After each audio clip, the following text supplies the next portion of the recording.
The Jazz Journalists Association is in the midst of its spring campaign. Please check out the 2025 Jazz Heroes, activists, advocates, altruists, aiders, and abettors of jazz, posted at www.jjajazzawards.org, and help us celebrating them if they're near you. The 30th annual JJA Jazz Awards are coming up. We will announce winners of awards in 44 categories for excellence in jazz and jazz journalism on May 1st. Again, go to jjajazzawards.org or jjanews.org for more information about the Jazz Journalists Association.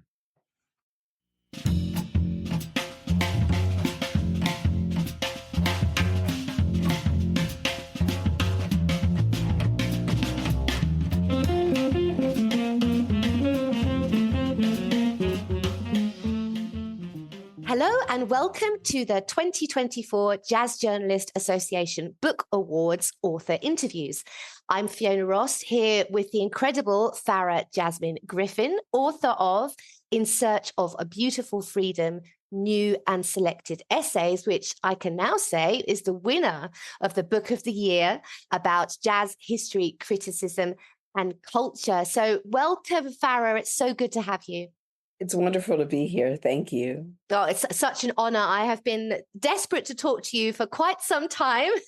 But this is kind of short and sweet and very much focused on your fantastic book. So I think firstly, congratulations on winning the award. Thank you. I'm just so thrilled and honored to have received it. Wonderful. And I have to say, I was talking to a previous Jazz Journalists Association winner, who I believe is a good friend and colleague of yours, Maxine Gordon. Oh, I adore Maxine. Yes, and so admire her work. Yes, we had a wonderful conversation, but she also previously won this award a few years ago. So I love that connectivity that you've both won this award. So we have a relatively short amount of time to have a look at your book. And there is, well, so much I would love to explore, but I'll keep it brief-ish, if I may. So I think the first thing you open, and I'm going to quote you actually, it's described a selection of essays gathered here spanning 3 decades, tells a story of a people, an art, and a writer in search of beauty and freedom, which I might say is such a beautiful start to a book. But I think it's a collection of essays, and you mention in the book that you love the essay format, that you find, I believe you, one of the most intimate forms of non-fiction. So could you please, perhaps talk us through why the essay format for you is such a beautiful space for you? Oh, absolutely. I think because it's concise, it's like a short story form in fiction that you can read it in one sitting if you want. You can explore a moment or an idea or something in a chunk of time, and you establish a kind of intimate relationship with the reader and the subject. It's not as expansive as a book, right? You're not trying to do something as expansive, but you are trying to get something done. And I use the essay as a way to invite the reader to just think with me, like join me on this thinking journey, and let's see how this unfolds. You can agree with me or you can disagree with me, but I think the essay allows for that. And it's interesting because I think one of the many things I admire about your work is how accessible it is. And I think that what you were just saying there is absolutely part of that. It's kind of bringing everybody not only with you, but they're from all different angles. Even if it's something that you kind of think, well, this is not my space, you bring everybody in and allow people to kind of take part in that journey. And yes, and I can understand why the essay format works so well for you. Now, in this book, there's you said 3 decades worth of kind of work, and there's a large amount of essays, some that you're republishing, kind of repurposing in some ways, and some are new. I mean, how did that begin, your journey to kind of deciding to publish this collection of essays, old and new? So I'd been writing essays all the time, and I had some students, former students who are now writers themselves, mentees who weren't students who are writers themselves. And they were saying to me, we're tired of trying to track down your essays in all these obscure places where you publish them. We know that you have all this work, or you have all these unpublished essays, or you're always thinking and writing things down that you're not putting out there for us. You're Mm. sharing them with us when you talk about them, but you're not publishing them. So they were really the impetus. It was other people who care about Mm. and who care about my writing who said, "Can you just put them together in one place?" And then my editor agreed that she'd like to see a collection. And so I just started gathering all of them. And then also some of the things that I hadn't published, some of the things that I was still working on. I started gathering them. And my editor and I kind of sat and looked at something that one of my graduate students helped me compile, a huge binder, Mm. and said, okay, it was like carving out, this looks like it would make a collection of essays that actually forms like a body of work together. So there is many that didn't make the cut. Okay.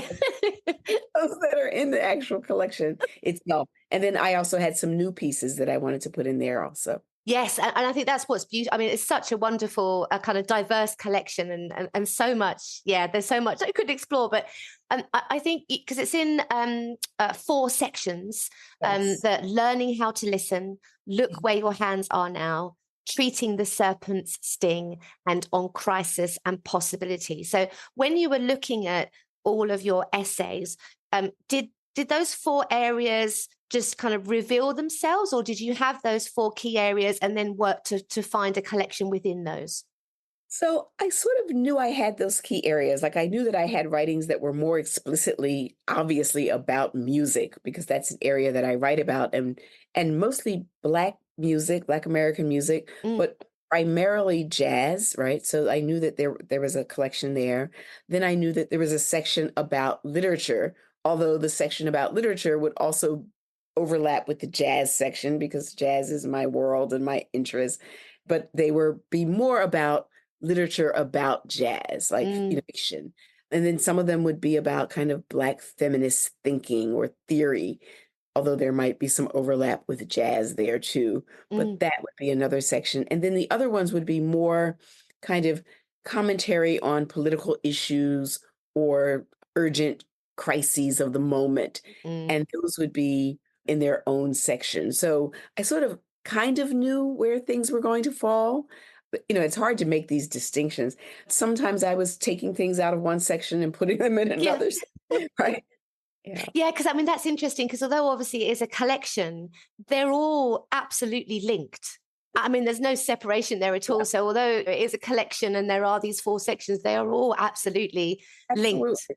Right. So you have something that might be talking about 2 short stories, Mm. but they really tell us something about jazz life and jazz culture. So that essay could have gone right next to the essay on women who sings Miles Davis's music Mm. because it works really well right there if I had organized it differently. I mean, it's just, on a given day, you might organize something differently. But I also thought about wanting to invite readers in, Mm. what was going to be a way to make it most accessible to them. Mm. And also, there might be readers who weren't going to be interested in reading one section.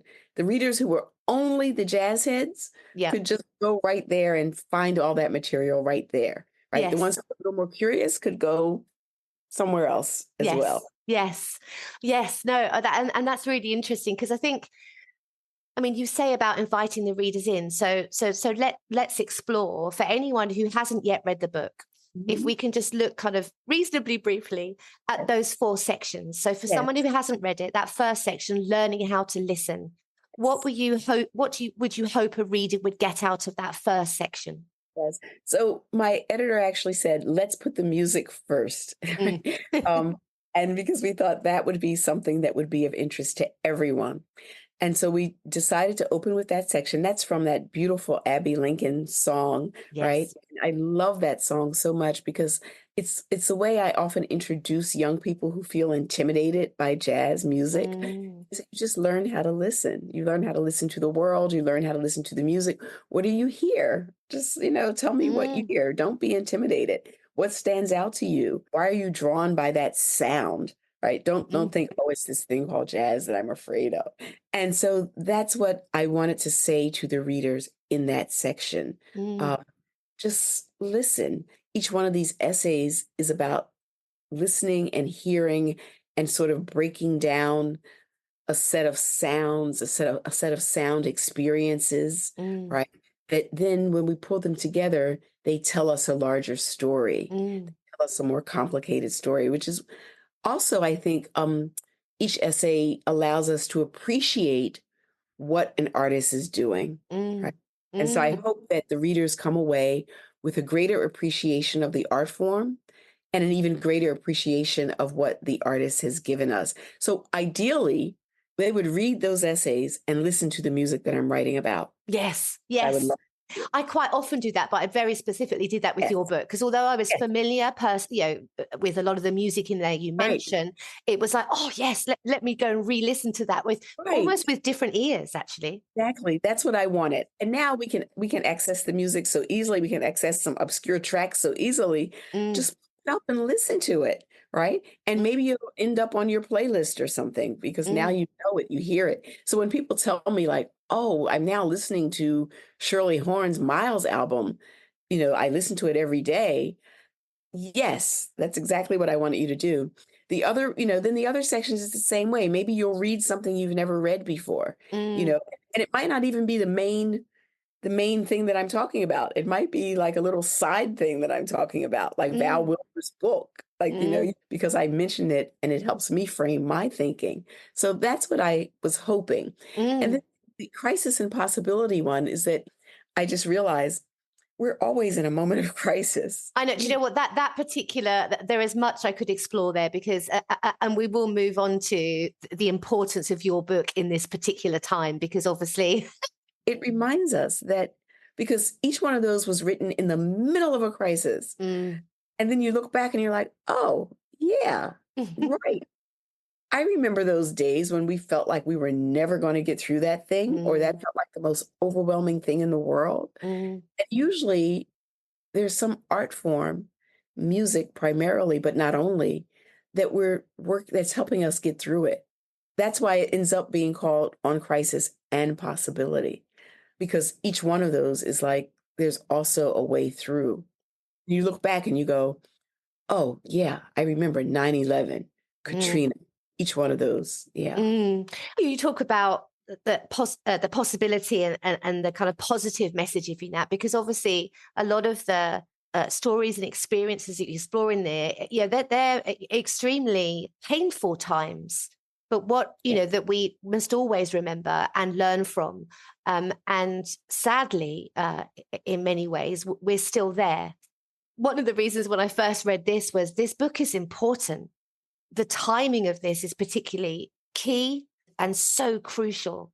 And without going into a conversation, which I hope we'll have on another occasion on politics and the state of America in particular at the moment, but I think your space and the power of your voice and Mhm. using this book as a way to open people's eyes. How important do you feel your voice is in the world right now?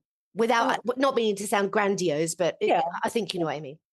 I think that we all have voices, and if you only have one offering to give, it's your voice. Mm, And as long as we have a democracy, knock mhm, on wood, my God, mhm, I think it's our responsibility to give our voice because mm. that's what we have, and that's what jazz has taught us, right? Like, what do you have to say Yeah. to the collective, right? And so I think that it's the importance of contributing to a chorus of voices, Mm, um, and mine is one that is historically informed, mm, that is aware of the current moment, that can bear witness to the current moment, right? That yes, mm, this is horrible. This mm, is horrible. And that it's got a long history, but we also have a long history to call upon of addressing it, mm, right? Of mm, countering it. That we just like this thing that we're fighting has a mm, tradition, mhm, we have a tradition too to call upon, and that it's not always right, that this thing that seems so urgent and debilitating and like we can't win, it's not always, and it too can be confronted, defeated. There is a future for us, there is a mm, future worth fighting for, and there's a new world, right, that we can build, which is why I end on the last essay is on that new young artist, Mm, invites us to imagine the new world on the other side of this one, right? mm, mm. New life forms, the end of the world isn't the end of the world. It's just whose world is going to be born again, whose version of the world is going to be born again. Yeah. And music, as you say, jazz in particular, has always been that place. Always. And I think sometimes it's books like yours that we need to remind ourselves of the power of jazz and not just where it comes from and the tradition, but also its place in the future, which is, so essential. Absolutely, because it's past where it's come from because of the people it's come from and what they've come through, but also the path that it is created so that it's been taken up by every people in the world. Mm, It is creative. It's creative music. It's about creating something that, builds upon a past, but creating something that didn't exist, mm, creating something new every time you do it. mm, And you're putting something new out there that could only come from you, mm, right? To me, that's just a kind of model. It's a model of a way of being in the world. mm. And it's also a political model. Yeah, jazz and freedom, to link it back to the title of your book. It's, Yes. inexplicitly linked, isn't it? So, And I have one final question, so I know because we could talk, but this is kind of a biggie, but an obvious one. You talk about at the beginning, when I started in your introduction, you say that a writer in search of beauty and freedom. How is that search going as a writer? Searching for beauty and freedom. And I would say, as a reader, I found it in your book. But thank on you. your journey as a writer, searching for that, how is your journey? Well, I think that I find beauty every day, Mm, and I'm always in search of freedom. mm, That in both instances, that there's beauty all around us, right? It's a matter of, do you take the time to stop and appreciate it? mm, And then I think there are moments of freedom that give us a sense of what it feels like to live in a free world as free people, mm, and wanting to fight for that for everyone. mm, You know, that mm, wanting to, when you see people who are denied freedom, or when you yourself are denied freedom, wanting to create or dismantle structures that disallow that, right? mm, So I think we're giving glimpses of it. We're allowed to experience it in performance, in prayer, mm, uh, in practice, whether it's a dance or whatever. We're allowed a little access to it so mm, that we know what it feels like. We're allowed access to it in certain forms of our society so that we know when it's threatened, that we have to fight to hold on to it. So it's mm, a practice. Seeking it is the practice of it. mm. And I imagine as a writer, it must be so empowering to speak your truth and that search for freedom, and then get it out there and published and have other people read your work. Must be very freeing. Oh, it is. It is. And it's such an honor. It's such an honor when people take the time to read your work. Mm, And mm.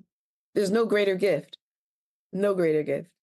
I highly recommend to all our listeners to read your book. And we've kind of reached the end. As I said, I could so happily speak to you about your wonderful book. And I do, please, everybody do have a look at the book of the year. As I say, it's now an award-winning book. So thank you so much for joining me on this podcast, Farah. It's honestly been such a pleasure to talk to you. It's been wonderful. Thank you. Thank you all for listening. You've been listening to The Buzz, which is the podcast of the Jazz Journalists Association. And this edition has been edited by Wiz Pitter, with John Michael's composition Big Vic as our theme music. So please do have a listen and check back for more on The Buzz.